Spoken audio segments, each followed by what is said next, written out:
Hi folks, today we're going to talk about the backbone of college algebra, functions. So let's get started. So we're going to begin with a function machine. So you see a little machine here, F, with some objects. We have that blue-green oval, the red rectangle, and the yellow triangle up in our top corner. And we're going to start putting these into the function machine. So we'll begin by putting this bluish-green oval into the function machine and see what pops out. As you notice, as that progresses in, we start to see this plane popping out. And pretending that we have this machine that we have something we put in and something comes out, that's the idea behind a function. So we'll put the red rectangle in, and we'd expect something to come out, and we get this car object. And then finally, let's put this yellow triangle in. And we see that when we put that into our function machine, all of a sudden we get a rocket ship. So having these three relationships, what we actually hope is that this function machine will behave the same at all times. So what we'll do is, if we put that bluish-green oval in again, what should we anticipate happening? Well, if this machine is behaving properly, we should expect the plane to come out. And so notice we'll put it in again, and our machine does the anticipated behavior of sending out the plane. And that's the idea behind a function. For every input, we're going to have an output that's consistent, right? We want the same output all the time. And that's what we want to happen with a lot of our machines. And so in terms of notation of this, the notation of a function, there's a couple different ways to represent this. We can list all our inputs on the left-hand side and put all our outputs on the right-hand side. It doesn't matter what order we put those in. And we just draw arrows between the inputs and outputs. And then we put an F over top either of the arrows. You might see it on the left-hand side. It really just depends on preference. Just trying to indicate that. And another way we can do this too is we put F, and then we say F of. So F of this bluish-green oval, we say that of by putting it in parentheses. The F of the bluish-green oval equals the plane, and then the F of the red rectangle, that would equal the car, and the F of the yellow triangle would actually equal the rocket ship. So this gives us an idea of a shorthand notation rather than having to draw a machine every time to carry out our functions. So we see how the functions behave. We see some shorthand notations. These aren't all the shorthand notations, but what actually is considered something that's not to be a function? Well, what we want is predictable outputs. So let's say, for example, we have a circle. And let's say the first time we have this new function machine, G, let's say, and every time we put this circle into G, first off we get this balloon. But sometimes, every now and then, we put this red circle into G, and then all of a sudden we get a boat. We wouldn't want that to happen. We want predictable outcomes. We want the same output for the same input. So every input will give us exactly one output. This leads us into our definition of a function. And so our function's just a relation between a set of inputs and a set of outputs, such that each input is related to exactly one output. So we often give that set of inputs x as our value, and the set of outputs f of x. It doesn't mean we have to, but it's the common notation that's used if we have a function f.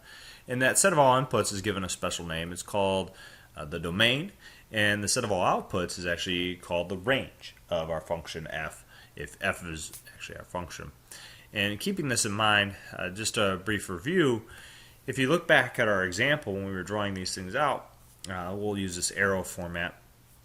On the left-hand side of the base of our arrow, notice all these happen to be our inputs. These were what we were putting into the machine. So this actually, that whole set, the bluish-green oval, the red rectangle, the yellow triangle, those actually are our domain. Versus on the right-hand side, where the arrows end up, the plane, the rocket, the car, we actually have, those are our outputs, so those happen to be our range. So in terms of domain and range, just think inputs, outputs. Inputs is our domain, outputs is our range. So moving forward, where do we go from here?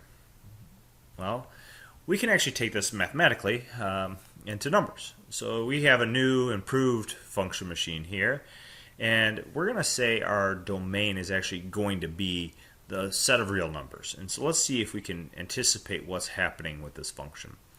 So let's say we take the first number being 2, and we're going to drop 2 into our function machine, and then all of a sudden our function machine pops out 5.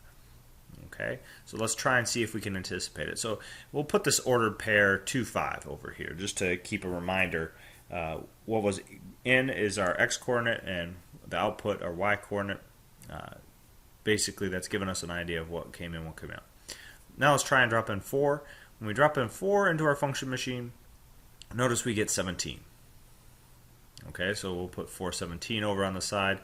Now we'll plug in 7, see what happens. When we plug in 7, all of a sudden 50 pops out of our function machine. So keeping all this in mind, let's keep on going. If you can anticipate what the next value will be, please try and guess ahead of time. So let's plug in -3, because we said all real numbers is what we're going to define this on. What's going to happen when we plug in -3?